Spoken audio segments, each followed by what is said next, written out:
I was actually chatting to a lot of my girlfriends about you coming on the podcast today, and everyone was very excited. A lot of the feedback that I get from a lot of my single girlfriends is dating is so tough. I can't find a nice guy. Where are the guys out there? Sounds like it's getting harder and harder. So obviously you're a matchmaker, you're a dating coach, and you are recently an author. You've released this book, How to Find the Right Guy. So I think it's very appropriate that we chat with you. So first of all, how did you get into matchmaking? Oh my goodness. Such a long-winded answer. I have been doing this for 10 years, but it was just kind of like a natural thing. I just was always setting people up, even friends, like friends, boyfriends, girlfriends. And then one day I turned it into a career 10 years ago. Do you find that most people come and seek you out, or that you just naturally kind of meet people and they're like, oh, I wouldn't mind trying this. I've never thought of it. Or that they're more so the people that reach out being like, please help me. I actually, that's the only way it happens. I never do outreach. Yeah. So it's always referrals coming into the business from current clients or friends. Everyone's always like, match me. And I'm like, okay, sign up. And do you feel like there's a common trait or something common amongst a lot of people that reach out to you in order to help with their dating life? Or do you feel like everyone's just extremely different? So my matchmaking business is very high end. So the one thing I would say is very common is that it's usually business professionals that have a chef, they have a driver, they kind of delegate a lot of things in their life. And a matchmaker just makes sense because it's another thing to delegate. So instead of them spending time on a dating app vetting, they hired someone else to do it for them. Got it. I will say there is a little bit of a stigma, and that's just why I'm so interested to talk to you, in there are people out there that generally think if somebody is hiring a matchmaker, there's something wrong with them. So I'm generally not interested. But obviously sounding with your matchmaking business, it is a higher end clientele who's more of looking at it as in this is a service, so I don't have to go out and waste my time, and my time is precious. And like you said, you have women coming to you being like, please help us meet people. And it feels safer. It feels more controlled. Yeah, no, it's high end. It's a completely different feel. It's also, if you know, you know. I took down my website 3 years ago.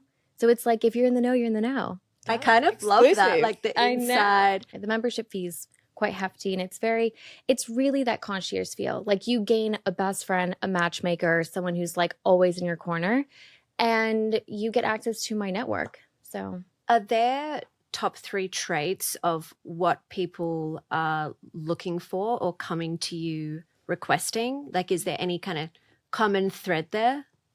I think men and women are looking for something different. Like women, the common thread would be a protector, provider, more someone who's grounded and safe and all those things, versus men, attraction's a huge part of it. So, and everyone's also very different, you know, like everyone has their own type. So I can't really narrow it down. When you're kind of going into the dating pool, what are some ways that you can almost use your feminine energy, or how important is that in the dating world? I love that question so much because I tap into it in chapter 2, and how when you tap into your feminine energy, it's so magnetic. And if I had to have one word to describe femininity, it would be receiving. Oh, see, this is where I struggle. Why do you struggle? So this has been something I've been working on, I would say definitely recently, like the last year or so. But I would say, long story short, because of my upbringing and everything, I had a real issue with men paying for anything, because it wasn't that it was 2 things. One would be, I don't want to have the sense that I owe you anything, or that you own me, or you can turn around and go, well, I did this for you, because I would see a lot of men do that to a lot of friends and other women. And the other thing was, coming from a humble background, I had people judge me for coming from a humble background. And so it was, I would say, an insecurity of mine that I had to prove to this man, I'm independent, I can do it myself.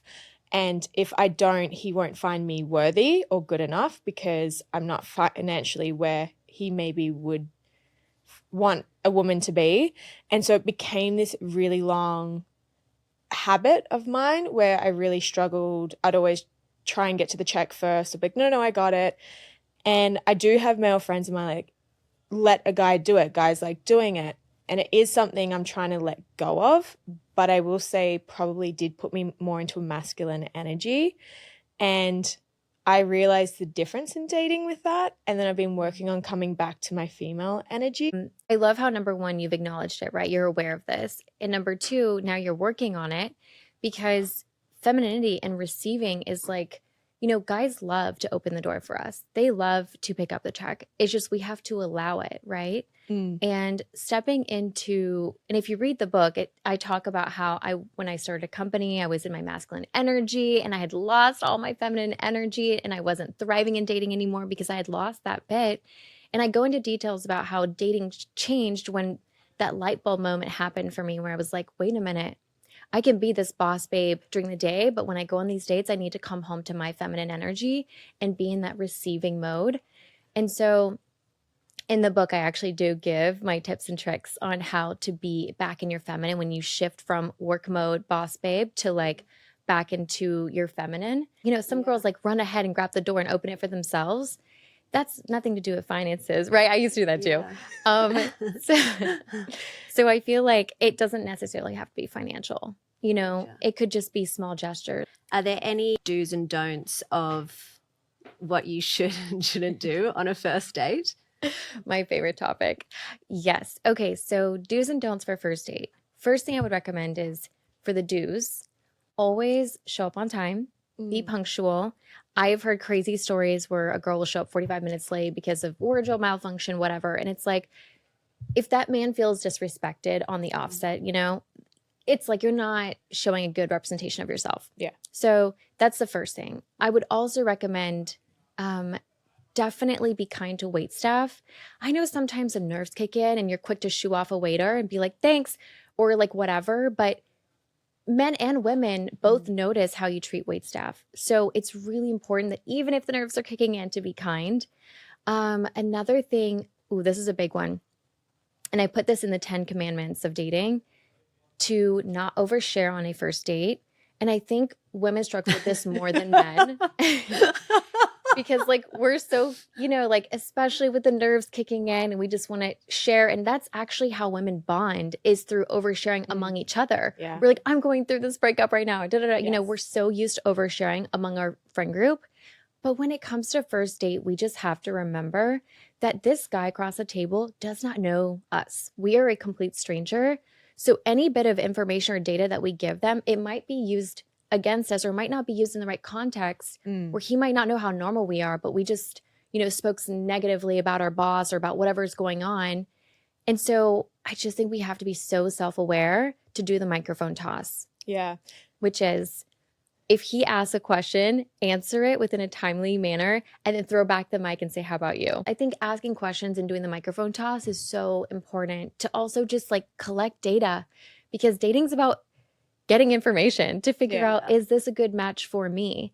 So if you don't know their political views or you don't know their religious background, then it's like, what are we doing? Are we just hee-hee-hawing? Like, I don't know. Yeah, I feel like the microphone toss is a good analogy. But I think, to your point, if you're there to seriously date someone, you want to figure out if you are going to be a good fit. Political views is obviously a huge one to the compatibility of a relationship, I would think. So I guess it's dating with intention. It's really a balance, right? It's a dance, because it's like, you don't want to ask them too many questions where it comes off like an interview. That's why in the book I say 2 to 3 questions that are intentional to get good feedback about that person is good for a first date. 2 to 3 intentional questions. You know, let's just say you're dying to have kids one day and you want to start a family one day. Maybe ask that question, but just have it in your mind of like, I'm only going to do 2 to 3, not like 10 questions, so the other person doesn't feel like it's an interview. Yeah. Right. Yeah. It's a balance.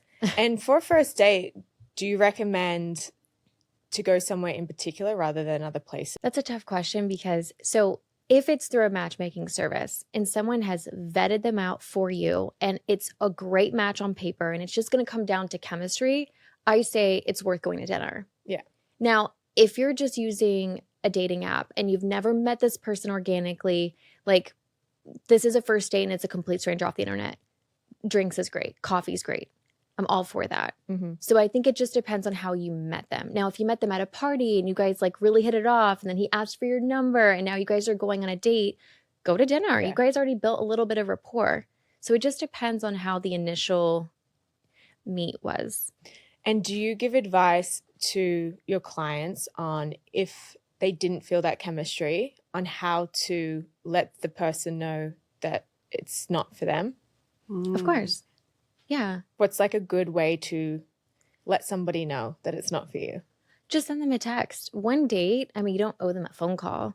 Just send them a text like, hey, I think you're great. I had a lovely time getting to know you, but I really see us just as friends.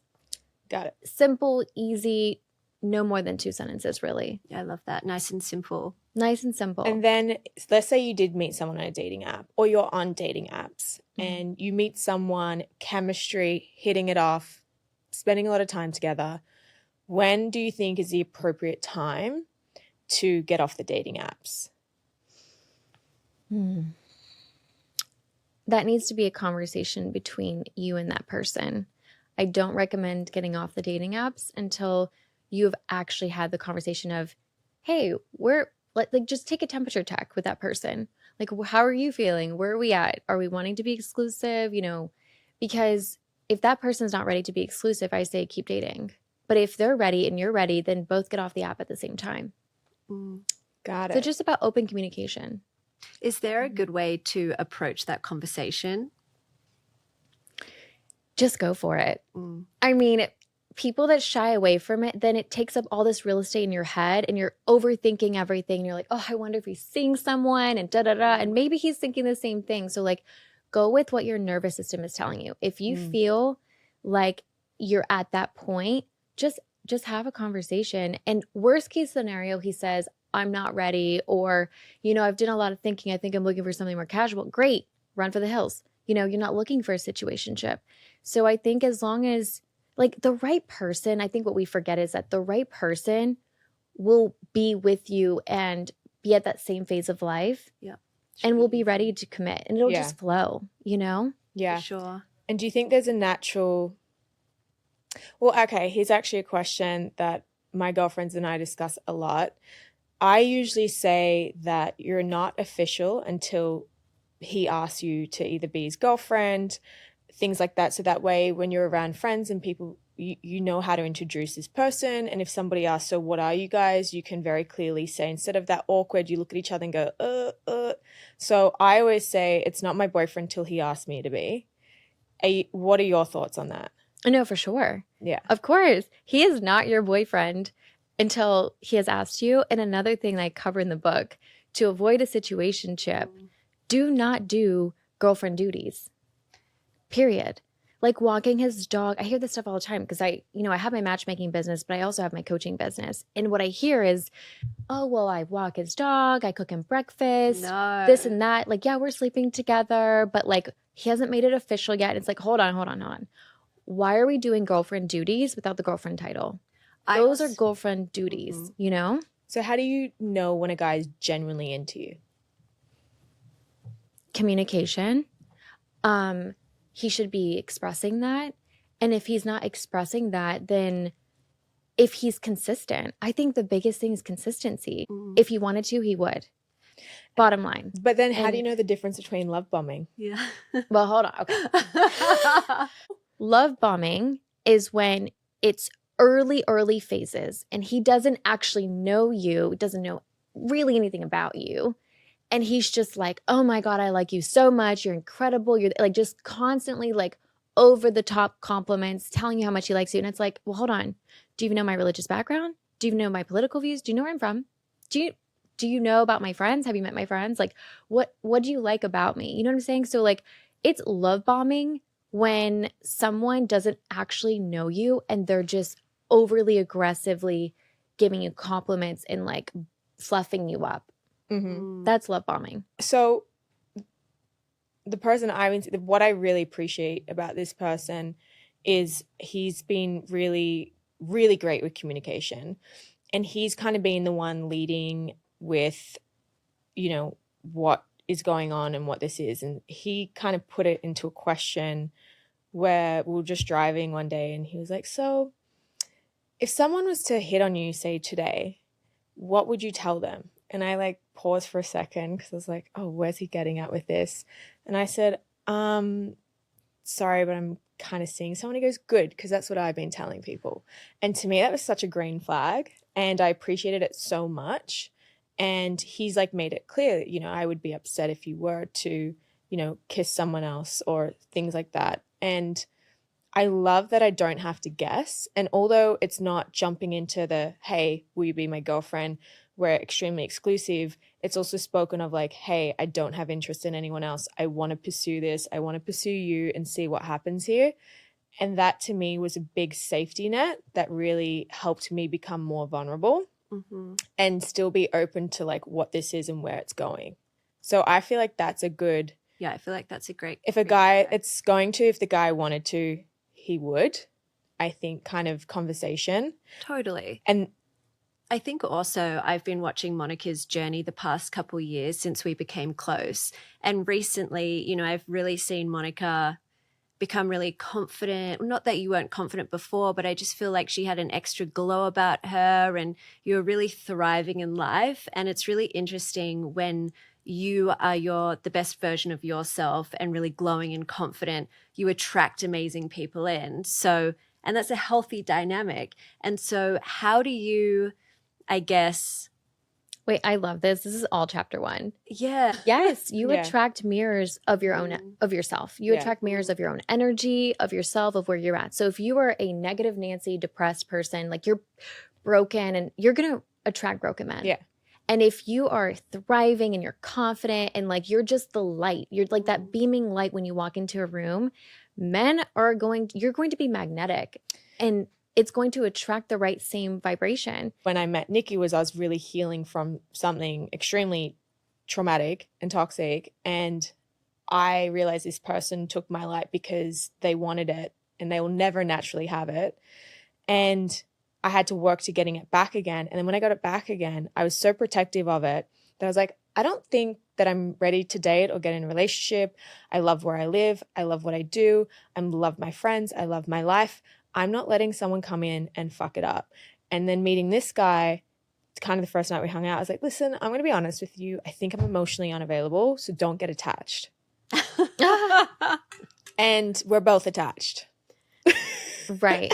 Okay. So I wanted to say that first off, when you are the light, you will attract everyone because you will attract, you know, vampire energies, you know, like they of course want your light, but I'm saying that at least now you have access to other lights. Yeah. Right. Versus when you're broken and wounded and like you've got this like cloud over your head, like you're not going to attract the light in someone else. Yeah. So I understand where you're coming from. That makes perfect sense to me because when you are the light, there's going to be vampire energy people that just like want to latch onto you. So you just have to practice discernment. And that's, you know, you tapping into your intuition and like checking in with your nervous system. Like every time you come home, like, okay, do I feel heavy? Do I feel lighter? Do I feel energized? Or do I feel drained? Yeah. So that's kind of, it's a blessing and a curse when you're in the light, right? Yes. And you're like thriving and then everyone wants a piece of you because you've got that confidence, you're glowing, but yeah, practicing discernment. Yeah, I think I definitely am more confident with listening to my gut and my intuition on somebody now compared to before. But going as well into that kind of topic of different like energies, what is your theory on the black cat golden retriever theory? This is so funny that we're discussing this because my girlfriends and I on the phone last night, we were talking about this topic. It's going viral everywhere. I see it Everyone's everywhere. talking about the black cat and golden retriever. Okay, so I caved. At first, I thought that 2 golden retrievers are the ideal because when you have 2 givers and 2 people pouring into the relationship bucket, I think it can flourish and you can really build with someone. Versus the black cat's more of the receiver. It's more of the taker. And the golden retriever is kind of like, I'm here to serve. I'm here to please, you know? So I understand that component of it, but I do think it's better when people do both make effort in the relationship and pour into it. But at the beginning stages of dating, men do like a good chase. And so it is nice when the woman stays in her black cat for at least a couple weeks and let the golden retriever give and serve. And then the dynamic might shift later where you both become golden retrievers. Yeah. I think also I heard that because men are quite into variety, unless they are completely obsessed and into one person, it takes a whole lot for them to commit and to be loyal. Whereas women are more attracted to kind of the process of love and we're more inclined to be loyal kind of straight off the bat. But it takes guys an extra effort to kind of get to that point. Do you think that's true or not? No. I've been watching too much TikTok. No, it's just because because there's also on the flip side, the woman who's the player, who's, an avoidant, who's gone through so many traumas and now she's unhealed and wounded and she's playing, everyone. And it goes on the other side too, where there are some guys that are also in that same, like, wants variety and da-da-da. But I think the more that our mindset stays very positive, then you will have a more positive experience. Yeah. And you just have to have faith that there are good people out there, because if we stay very cynical and we think that everyone's bad and we're so jaded from our experience, we're going to continue to attract more jaded experiences. For sure. And I think that's a great point because, a lot of people can get discouraged out there in the dating world. It can be tough. And particularly in a city like New York, sometimes it can be extremely brutal. And I do have some girlfriends who say negative comments like, I'm never going to find someone. It's just not for me. No. And it's kind of, you got to have that little pep talk sometimes. Stay Send positive. Send them my way. I will whip them back in shape. Yeah. Because you have to have that, like, belief that there is someone out there for you that genuinely is meant for you, that the universe has orchestrated, and you just have to trust the process. And it's so funny because chapter 1 is all about that. I talk about doing, like, the self-audit before you get into dating. And I have 3 questions that I cover. And it's like, check in with yourself before you're dating, because if you're not feeling good about yourself, dating can quickly knock you down to a 2, 1 to 10. And so I think it's just so important to also consider that before getting to dating so that you don't get discouraged too quickly. Because dating is hard. Yeah. Yeah, extremely hard. Do you ever have the conversation around monogamy? So if your clients are coming to you and wanting to find a partner and you almost have to adapt to what their take on a relationship is like in the modern world? So I feel like sometimes people have... I know where you're going with this. Yeah. No. I only believe in monogamy, marriages, kids, not to mention for the price, the fee for the membership is so much that it doesn't make sense if you're not looking for something serious. Like if you just want to play and be in an open relationship or whatever, then go play. This isn't the right service for you. Yeah. And I'm very intuitive. I've turned away several clients last year because I just didn't think that they were being genuine about their intention. They just wanted access to beautiful, awesome women. Yeah. But no, my clients are like they've already built their empire. The missing piece is their woman, or their man. So it's like, at that point, they're ready for marriage and kids. And if they're not, then they're just not my client. Yeah. Yeah, that's fair. Love that. Mm-hmm. So is there a number 1 dating rule? I know you have your 10 commandments in this book, but if you were to say there is one rule that all women should do out there in the dating world, men and women, could you summarize that into one thing? Yes. So the number 1 most important thing when it comes to dating is to be authentic. And what that means is to show up as yourself. Because if you show up as someone else, then that person is going to fall for that someone else. So if you're actually a goofy person, but you show up as this very reserved, very, I don't want to say calculated, but do you get the feeling just like very reserved and like not a lot of banter and wit, like, then they're going to fall for that person. And then maybe they don't like goofy. And then if you show them goofy 6 months down the road and they're not about it. So I think the biggest thing for men and women when it comes to dating is be yourself, because your person is going to love you who you are, you for who you are. Yeah. So being authentic for sure. Definitely. I love that. Do you also like have a timeline on when 2 people are getting to know each other and dating, but it's just not progressing? Is there a time period where you're like, okay, you've hit 2-month, 3-month mark, things aren't progressing, it's kind of time to then, I guess, either pull back or set your boundaries or set your intentions clear. And if the other person doesn't respond, then that's your response. You know, this goes back to communication. If things are plateauing and it's not going in the direction that it's not going in any direction, like there's not a commitment happening, talk to your partner, because at the end of the day, like everything can be solved through communication. And if someone is saying, hey, like I just need a little bit more time getting to know you, and you think that's fair, then you give it more time. But if you think you've already given it, you know, let's just say you've been dating for 6 months and there's still no commitment, I would say, it's time to go. Yeah. Because there's a guy out there waiting for his chance. And with the single women of New York, because we get this question quite a lot, if they want to go meet a guy, other than going to yourself, which they should do by the sounds of it, is there something that you can say to them or recommend to them that they go out? Is it just as simple of go out for the night, like go out with your friends, try and meet someone? And what are your thoughts on a woman making the first move? Okay, hold on. Let's do the second question first, because I love this so much. Okay, so in the book, I talk about dropping the modern day handkerchief. And the most important thing is that women should make the first move. Bottom line, I'm not even going to gatekeep. Women should create an environment for a man to say something. So I'm not saying go up to a guy and tap him on the shoulder and say hi. No, I'm talking about create an environment. For example, if you are in a lounge and you see a guy that you fancy or you think he's really cute, then go to the bar and just like open yourself up without your girlfriends being there so that he's comfortable enough to say something and make eye contact with him to get his attention so that he feels comfortable to say hi.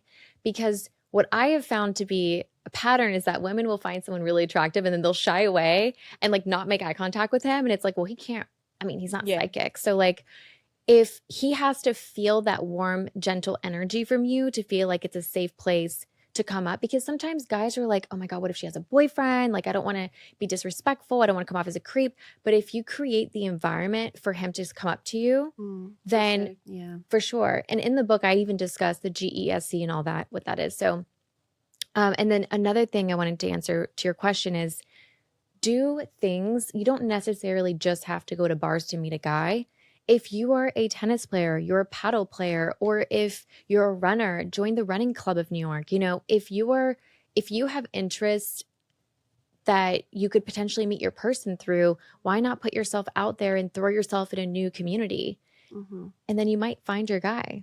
And then what is the number one complaint from women and from men that you get about the opposite sex? So for instance, you know, if women be like, he just follows a lot of women on Instagram or he likes a lot of girls, things, what is a complaint or an observation that one group kind of says that they're noticing in the other? Whether it's that they're dating, say, your clients, or they've come out of dating and they're like, every guy I've been dating recently has been doing this, or I'm fed up with this, or I want someone who doesn't do that anymore. Is there something that stands out where you just feel like the women are tired of this? Nothing comes to mind necessarily. No, nothing comes to mind, to be honest. And I don't hear a ton of as far as like with my women's workshops, like, do I hear a lot of negative belief systems that I think are totally blocking their person from coming in? Yes.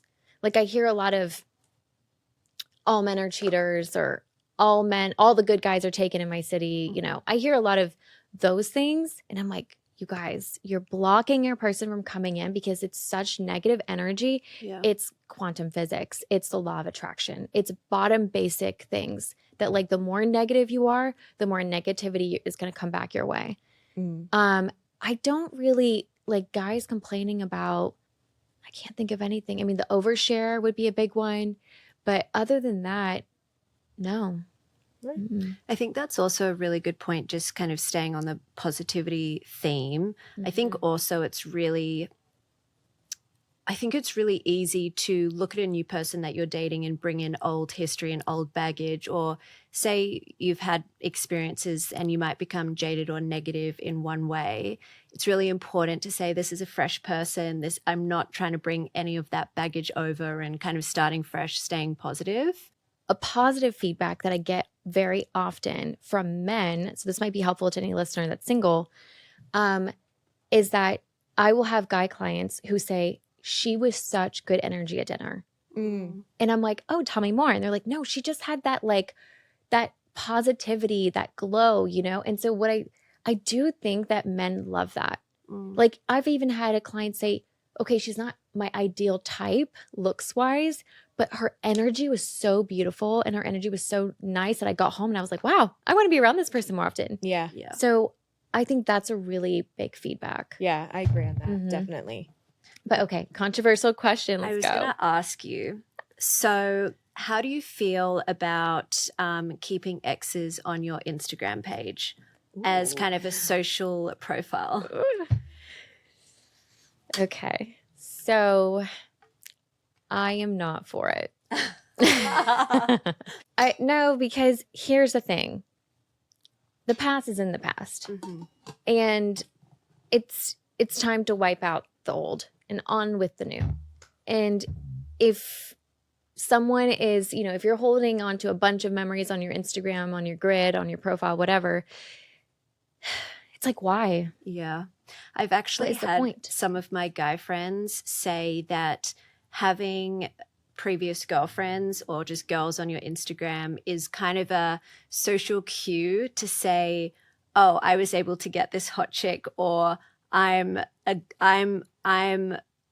open to relationships because you've seen I have relationship history. It's almost like a social context that they're putting out to the world, saying that I am approachable, or they're insecure. They're insecure. Yeah. Yeah. They're completely insecure. I'm not looking to be like, oh wow, he got that chick, or he knows that chick. No. So insecure. Love that response. I think that's a stupid theory, and whoever thinks it's not attracting the girl that you want. Totally. Correct. And so what are your thoughts on posting your new person? I love how I'm speaking for everyone right now. It's like, okay, the rules, like there's not that many rules. It's like it's like what feels right for you. Right. What feels right for me might be so different. What might feel right for everyone listening might be different. So I say just post them on your stories or Instagram whenever you feel ready. Now, however, actually, now that I think about it, if your boyfriend, your monogamous committed boyfriend won't post about you, and he is not using his page as a professional page, then that's a red flag because he's hiding you. So practice discernment on that, and I would definitely flag that. Yeah. That's a great point. Like, there are people that use Instagram purely for the profession. I would give them a pass on it. Like Taylor Swift, for example, she never posts about Travis Kelce. Well, that's her professional page. She doesn't even follow anyone. I mean, everyone else posts for them. Yeah, exactly. You know what? Right. The whole world knows. The whole world knows. She doesn't need to announce it. Exactly. But that's one of those. So yeah, it's so funny how in today's age, social media is such a huge component. It's, are they following these influencers? Are they liking these hot models' photos? Are they DMing? It's so part of the conversation today. It's really interesting. I will say what recently happened, which again, this guy's just green flags flying out the door. It's been extremely impressive. Is one night kind of got into a conversation and he said, I want to show you something. He's like, I don't know if you realize, but since I met you, he pulls up his following and he goes, who's the last girl that I followed? And I said, me. And he'd maybe followed say 7, 8 other pages since, but it was guys or fitness or something like that. And he goes, one thing I have taken into consideration, from a previous conversation with someone he casually dated, he's like, if I met someone I found special, I want to do it right. And so he had consciously made the decision not to follow anyone or like any girl's posts since me. And that really took me aback of like, wow, like truly so impressed. Again, tore down another wall of protection of mine, helped me slip more into vulnerability. And it was like something where I was like, yeah, I would never do that to you either. And it was just this kind of moment of, you know, this man is really not only putting into words, but putting into actions of his intentions and how he wants to go about it. And I think that is so impressive because, again, being somebody in my industry of modeling and whatnot, the amount of times I see married men that necessarily won't follow me but check my stories every single day and will heart my stories because they don't want their wife or their girlfriend to see that they're either following me or maybe they do follow me but they won't like my public posts, but they're in the likes or they're putting the flame emoji in stories. And I had this conversation with him where not only is it a terrible look, us girls communicate with each other and be like, look at this guy. And I was like, I would never want a girl out there with her friends going, look at Monika's boyfriend or Monika's husband, liking all my stuff privately, messaging all my stuff privately, and it stands out. And for him to just be like, I want to make a conscious effort in that. I never really thought about it until recently. And I want to show you that I want to do this right. Yeah. You never want to be dating a guy who is liking every other girl's photos. And girls talk. And if someone's dating someone, we show the photo and we go around the horn. We say, think, what an idiot. Yeah. Like, we're like, what a loser. But I think as well is a bigger issue as well. If a girl does come to her boyfriend and go, I'm seeing you like these things. I'm seeing you follow these girls. And he argues that as into why it's no big deal. Huge red flag. You know? Sure. Definitely. You know, this is what I love about this new guy that you're dating. He is giving you so much security. It's like, insane. It's like you feel so secure because he's constantly reassuring you that he is doing right by you, which is really refreshing. And it's also exiting and wiping out those limited beliefs that you have that like all these guys act the same way when in reality, there's so many good guys left. Oh, it's so many. It is wild because I generally believe we weren't looking for each other, but I think this goes into a bit of your theory of bringing into your own light and having belief in who you are and what you're worth. And I think I was at a point when I met him, like I said, I became very protective of the happiness that I had built myself back up to be that light, to just really be in a good place in life. And so there was a part of me that was definitely protective of that. But at the core of me, I truly have always believed that one day I'll meet someone that I'll look at and love in a way where I go, everything I've been through in life was completely worth it for this point. And I would go through it all again, all the pain, every bad thing that's happened in my life. I would go through it again to be in this exact moment with you.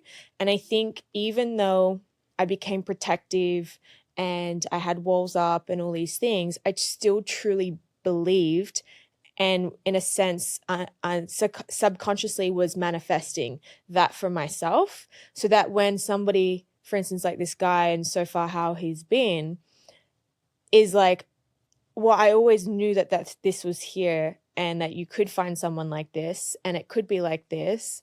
And at the end of the day, though, what I've learned through life is I'm always going to be okay, but I would rather be better with you.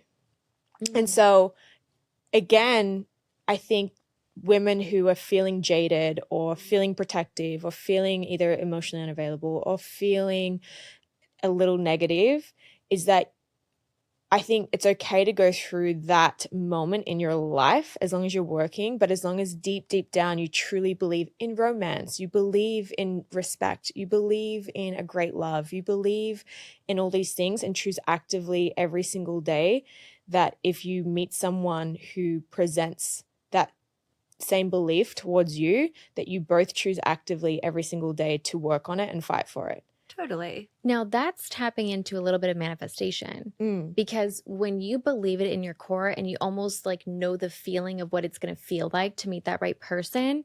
And then on top of that, you even have those attributes and those characteristics of the things that you want in a partner, then that's manifestation. So you manifested this guy. And I don't cover manifestation in the book. That's for my second book. But you can manifest your ideal person. Yeah. But you have to truly in your core believe that it exists. And I think it's also very important to, no matter how hurt you've been or what trauma you've gone through, that if somebody is presenting all the green flags and is actively putting in the effort, you should match them, no matter how much you're scared, because at the same time, they need that vulnerability from you. I truly believe two people do need to be vulnerable together to really Got to create risk something. it for the biscuit. You do. But I think it's also... Gotta risk it for the biscuit. Did you just make that up? I think maybe it's an Australian. We're like, shit happens. Oh, that's so good. I'm into it. I think also just to kind of wrap that up, I think also I feel like manifestation also relates to when you know what you want, you set boundaries. So if people come into your life that aren't, respecting your value or, what you want in a partner, I feel like when you haven't visualized what you want, you accept a lot more in. So I think it is really important do you recommend people to write lists of what they want, kind of visualize and like certain amount of traits? Because I feel like that helps, set your standards and your boundaries and allowing the right person to come in. Oh, for sure. I think you absolutely should write a list, because think about it. It's kind of like trying to find a missing person without the description. Yeah. It's nearly impossible.